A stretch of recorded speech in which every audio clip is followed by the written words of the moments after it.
The Black Death was a pivotal moment in human history, a catastrophic event that reshaped the course of civilization. It ravaged Europe, killing millions and leaving an indelible mark on the social, economic, and cultural fabric of the continent. The darkness of its shadow still haunts us today. In the early 14th century, the world was a vastly different place, with trade routes and cultural exchange flourishing across the vast expanse of the Eurasian continent. The Mongol Empire, under the leadership of Genghis Khan's successors, had created a network of roads and pathways that facilitated the movement of goods, ideas, and people from China to Europe. This period of relative peace and stability, known as the Pax Mongolica, allowed for an unprecedented level of exchange between East and West. In the cities of Europe, particularly in Italy, merchants and traders had established a thriving commercial economy, with trade connections stretching from the Mediterranean to the Baltic Sea. The city-states of Venice, Genoa, and Florence were hubs of economic activity, attracting merchants and travelers from all corners of the known world. It was in these bustling centers of commerce that the seeds of disaster were sown. The year 1347 marked a turning point in this narrative, as a fleet of Genoese ships arrived at the port city of Messina, Sicily, carrying with them a cargo of goods from the east. Unbeknownst to the sailors and merchants on board, they also brought with them a deadly passenger, the bubonic plague bacterium Yersinia pestis. This microorganism, which would eventually become the scourge of Europe, had originated in the Mongolian steppes where it had been endemic for centuries. As the Genoese ships docked at Messina, the crew and passengers disembarked, carrying with them the infected fleas that would spread the disease to the local population. The plague, which would come to be known as the Black Death, began its relentless march across Europe, leaving in its wake a trail of death, destruction, and social upheaval. In the initial stages of the outbreak, the disease spread rapidly throughout Sicily, with reports of mysterious illnesses and sudden deaths emerging from cities and towns across the island. The symptoms were terrifying: swollen lymph nodes or buboes in the groin armpits, and neck fever, chills, and vomiting, and eventually a painful and gruesome death. As the plague spread throughout Italy, it became clear that this was no ordinary disease. The mortality rate was staggering, with some estimates suggesting that up to 60% of those infected died within days of contracting the illness. The social and economic fabric of Italian society began to unravel, as trade and commerce ground to a halt, and cities were plunged into chaos. The city of Florence, which had been a hub of artistic and cultural innovation in the years leading up to the plague, was particularly hard hit. The poet Petrarch, who lived through the outbreak, would later write about the devastating impact of the disease on his beloved city, describing the empty streets, the abandoned homes, and the countless funerals that took place every day. As the plague ravaged Florence, the city's social and economic structures began to disintegrate. The once thriving textile industry, which had been a mainstay of the city's economy, ground to a halt as workers fell ill or fled in terror. The streets, formerly filled with the sound of looms and the hum of commerce, were now empty and silent, except for the mournful tolling of funeral bells. Petrarch's descriptions of the plague's impact on Florence are echoed by other contemporary accounts, such as that of the Florentine historian Giovanni Villani, who wrote of the great mortality that had struck the city, leaving behind a trail of widows, orphans, and abandoned homes. The plague spread rapidly throughout Italy, carried by merchants, travelers, and even fleeing refugees. The city of Siena, known for its beautiful piazzas and Gothic architecture, was particularly hard hit, with estimates suggesting that up to 70% of its population perished. The Sienese government, in a desperate bid to stem the tide of the disease, established a series of quarantine stations and health boards, but these efforts were ultimately ineffective against the highly contagious and deadly nature of the plague. As the disease spread northward into Europe, it encountered a patchwork of cultures, languages, and political systems. The Holy Roman Empire, which stretched from modern-day Germany to Italy, was a complex and decentralized entity with numerous kingdoms, duchies, and city-states vying for power. The plague exploited these divisions, spreading rapidly through the empire's trade networks and population centers. The city of Avignon, which was then the seat of the papacy, was particularly affected, with Pope Clement VI forced to flee the city as the plague raged out of control. The social and economic impact of the plague was felt across all levels of society, from the nobility to the peasantry.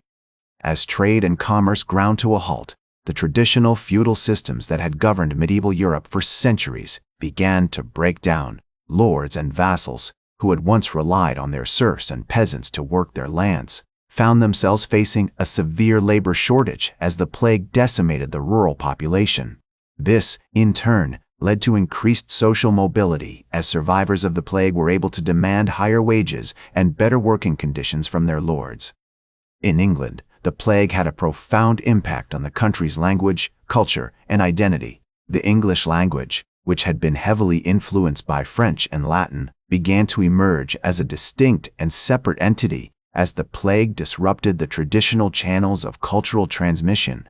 The works of Geoffrey Chaucer, who lived through the plague, reflect this shift, with his Canterbury Tales offering a glimpse into the social, cultural, and linguistic landscape of England transformed by the plague. The plague also had a profound impact on the Jewish communities of Europe, who were often scapegoated for the outbreak of the disease. In many cities, including Strasbourg and Basel, Jewish populations were attacked, expelled, or massacred by panicked and angry mobs. The pogroms that resulted from these attacks would have a lasting impact on Jewish-Christian relations in Europe, contributing to a legacy of anti-Semitism that would persist for centuries. As the plague continued to ravage Europe, the persecution of Jewish communities intensified, with accusations of well poisoning and conspiracy spreading rapidly. In 1349, a devastating pogrom occurred in the city of Nuremberg, where over 500 Jews were massacred and their homes and synagogues destroyed. Similar attacks took place in cities such as Dresden, Erfurt, and Mainz, leading to a massive displacement of Jewish populations. Many fled to Eastern Europe, particularly Poland, which would eventually become a refuge for Jewish communities fleeing persecution. The plague also had a profound impact on the social and economic structures of European society. With the drastic reduction in population, the traditional feudal system began to break down as lords struggled to maintain control over their lands and peasants. The shortage of labor led to increased wages and improved working conditions for those who survived, particularly in England, where the Statute of Labourers was enacted in 1351 to regulate wages and prevent workers from taking advantage of the labor shortage. In France, the plague had a significant impact on the monarchy, as King Philip VI faced challenges to his authority from the nobility and the emerging middle class.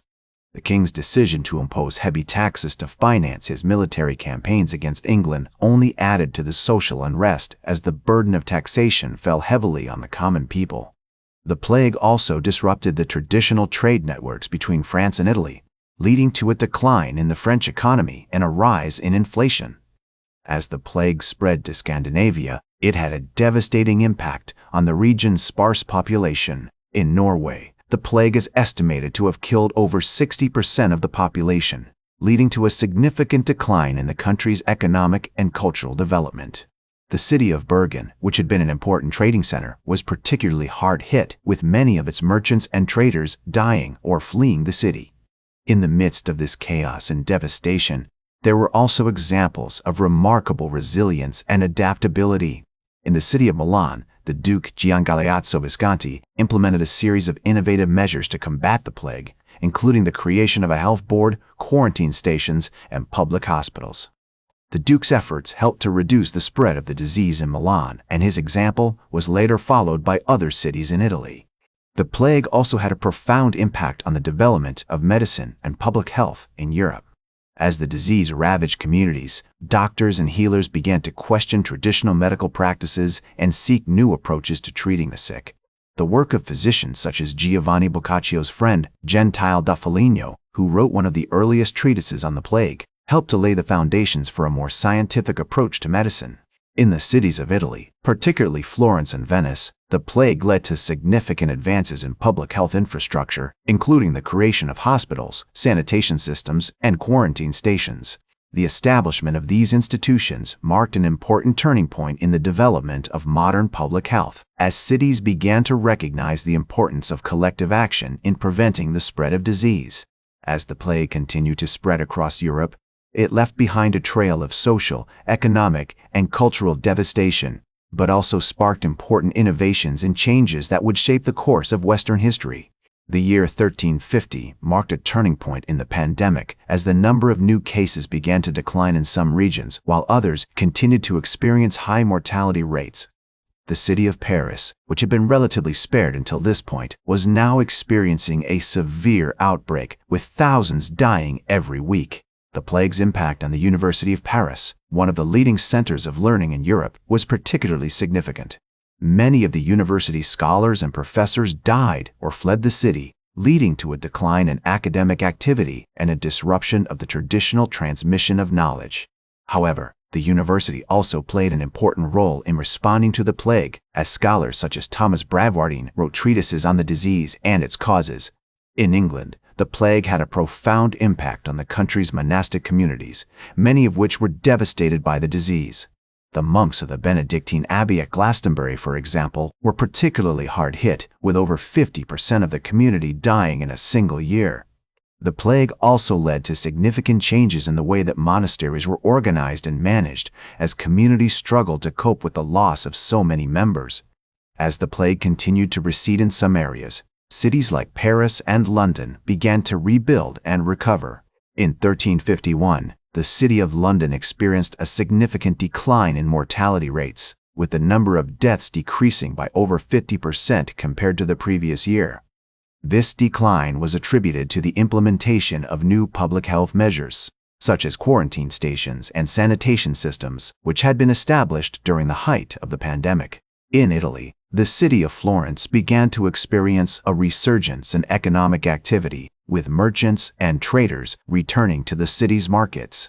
The Medici family, who would later become one of the most powerful banking families in Europe, began to rebuild their business empire, which had been severely impacted by the plague. Giovanni de' Medici, the founder of the Medici Bank, played a crucial role in revitalizing the city's economy, providing loans and financial services to merchants and traders.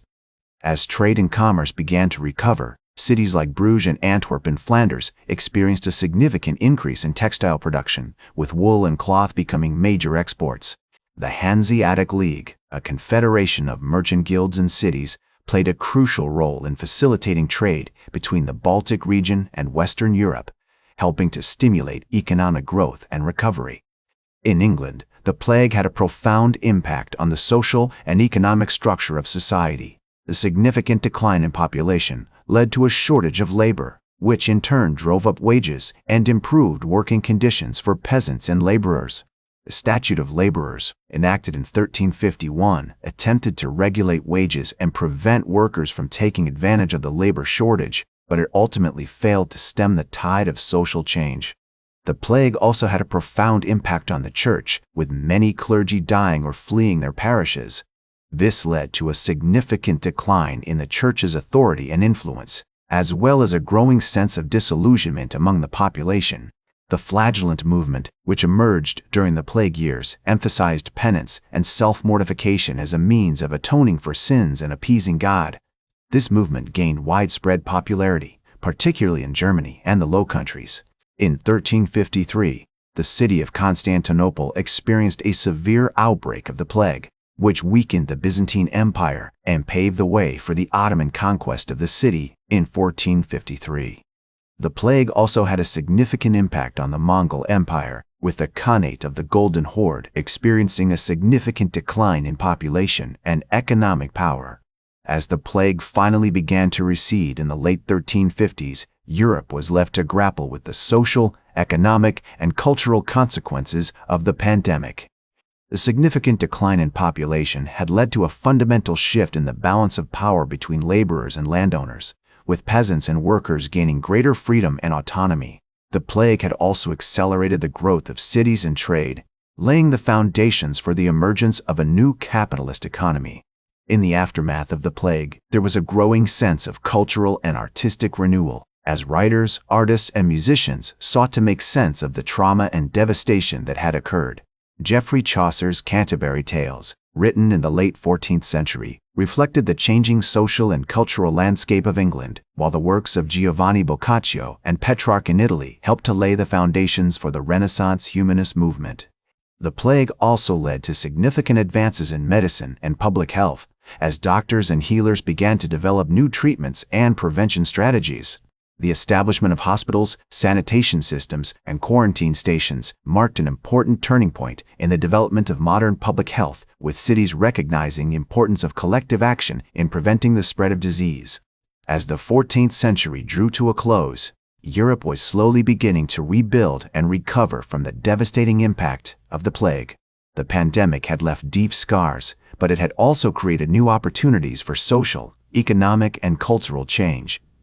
The Black Death, a pandemic that ravaged the world over 650 years ago, left an indelible mark on human history, reshaping the social, economic, and cultural landscape of Europe and beyond.